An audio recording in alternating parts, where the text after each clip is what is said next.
So I was told that my Fire Trapsin wasn't wizard enough, even though I'm wearing a wizard's tiara and wizard's robes and literally a wizard belt. And that's just not wizard enough. I think that's pretty wizard. I don't know. I've played a wizard. I've played a wizard. But that's not wizard enough. Okay. Okay.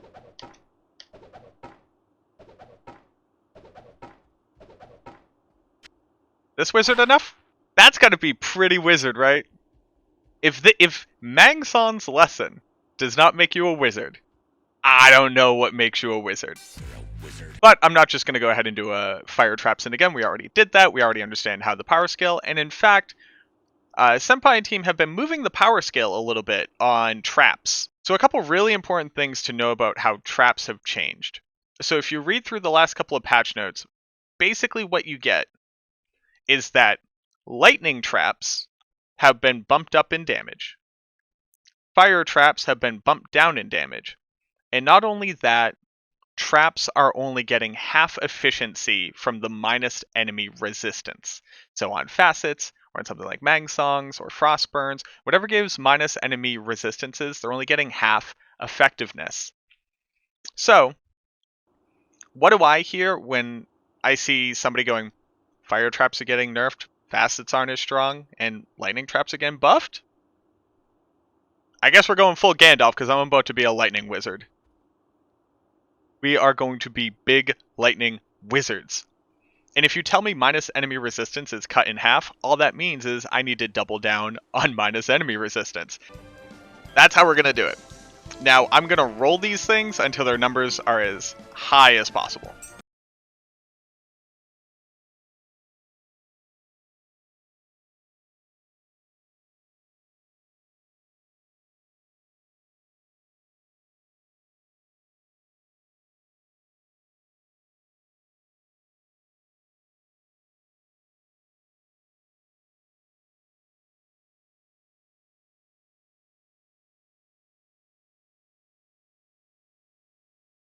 So, what we have for you right now is something that I believe can only be called a wizard trap assassin. You know it's a wizard because it's using an ethereal Mangsongs with full perfect minus and plus lightning facets.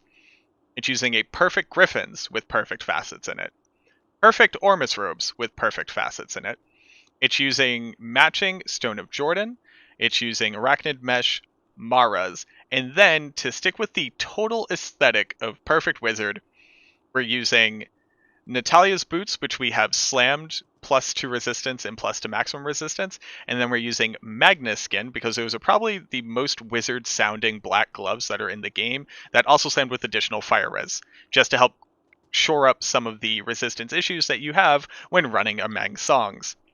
On the swap, we're using an Ethereal Call to Arms, as well as an Ethereal Zotted Lidless, mostly just to flex on the haters. Then, on our Mercenary, really the only piece of gear that matters is that we're also running an Infinity.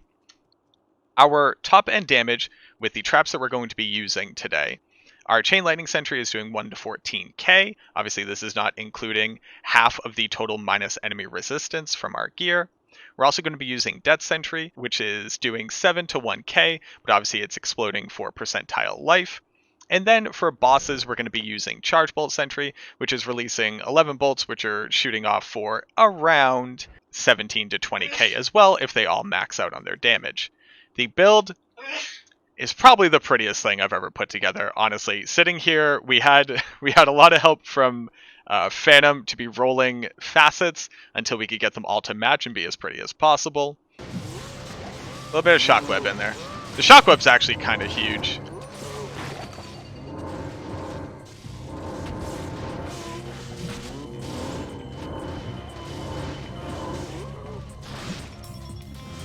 Shockweb is also like filling in kind of the gap. We're typically just running and casting your next trap.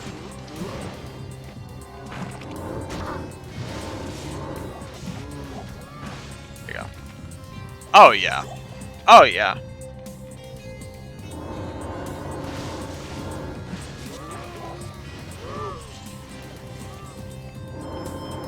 it's just different from Wake of Fire.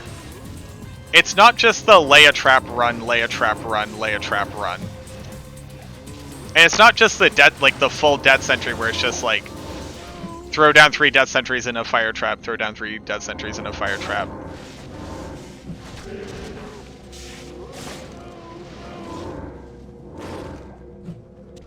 I am also the type of person who like literally picks up more stuff. Like, I pick up all gems, I pick up all jewels, I pick up all good craftable bases.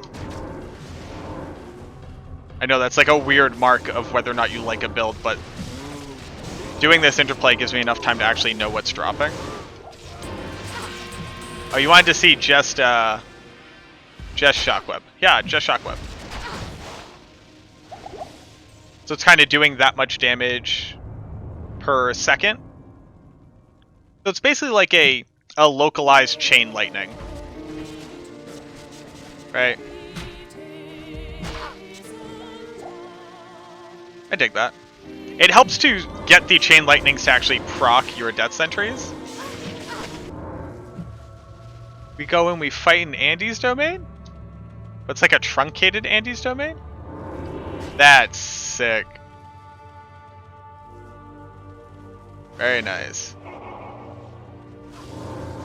So they're clearly able to like just change things. Oh, they put it in here. Okay. I've already seen Throne, so let's run Throne, just because I didn't get to run Throne myself.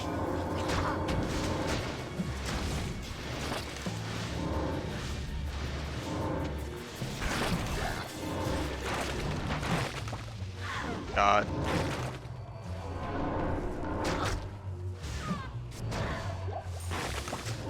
Yeah, Death Sentry is just really strong.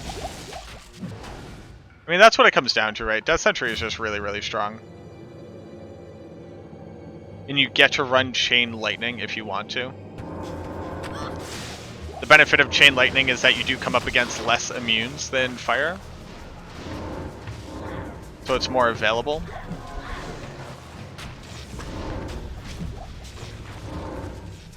God, this map set is so cool.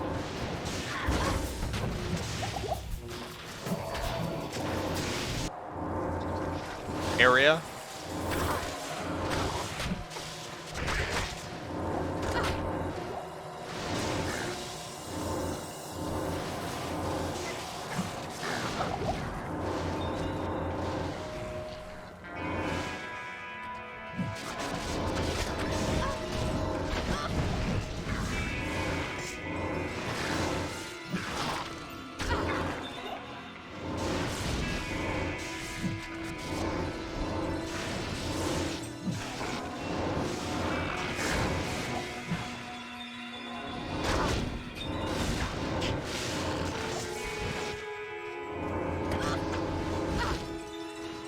Ooh, we have grotesque worms as base monsters as well. That's interesting.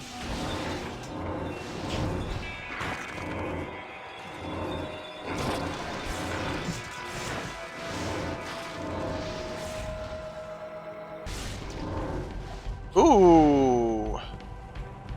Ooh, I like this.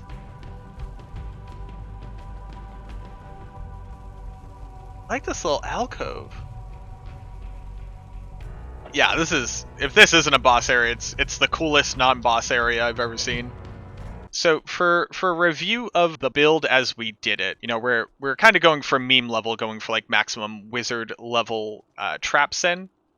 What it comes down to is, one, there's the understanding that you could have something close to +7, +8 more skills than we currently do. Mostly because I think realistically you would build this out with 2 claws. Those 2 claws would either be crafted claws, so like caster crafted, so they'd have +1 skill, +2 to sorceress, and then +3 to chain lightning, and +3 to death sentry if I were to build out like perfect items that these would actually be. And if you put those together, you just get higher plus all skills than a Mang Songs. Mang Songs does come along with the really high minus enemy res, and since together with the rest of our gear, we're actually looking at 95 minus enemy lightning resist, this still wasn't enough to actually break resistances on some monsters, even with Infinity. Now, you could wear Infinity yourself to get +5 additional minus enemy light res.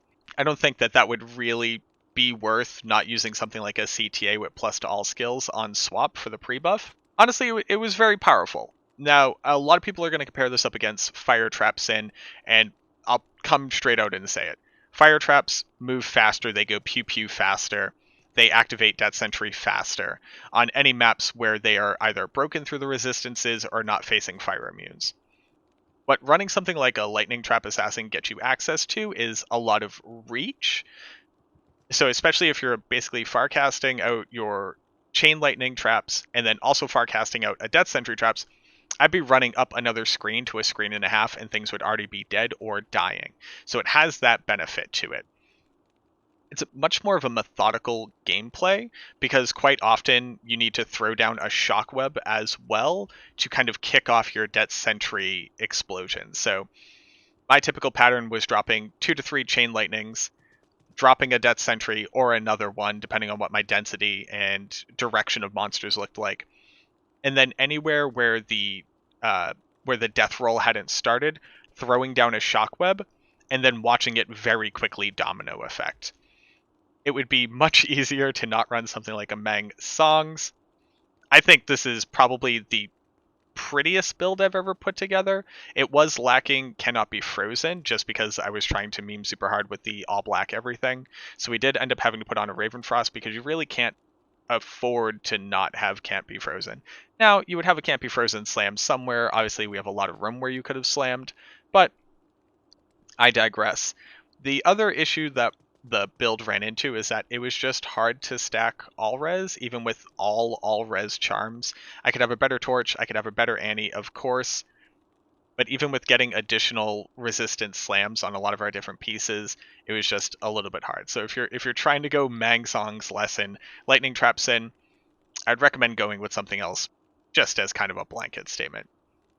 All in all, I do believe that Chain Lightning as a build is fairly comparable to other assassin builds that you're going to go.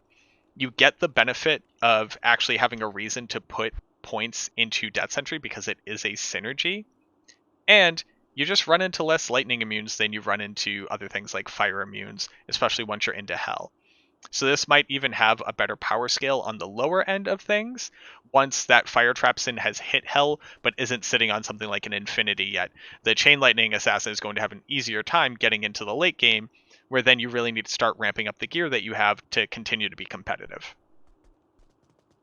Now this might be the weirdest pro-con list addition that I've ever put onto something, but because the Chain Lightning sentries literally just take slightly longer to set up and to kill things, and you sometimes have to slow down to incorporate a shockweb to get your domino effect going, this does allow people like me who spend a lot of their times picking up a variety of items, so gems, jewels, charms, good bases for crafting, good bases for rune words. So somebody who isn't necessarily just looking to clear as fast as possible and check things off of a Holy Grail, you literally have more time while clearing at a pretty competitive speed to make sure that you're not missing anything on the ground. So somebody who's a pack rat like me doesn't need to be blurring past everything and potentially missing out on stuff.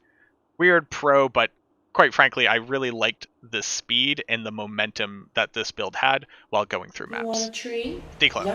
Yes. Sure.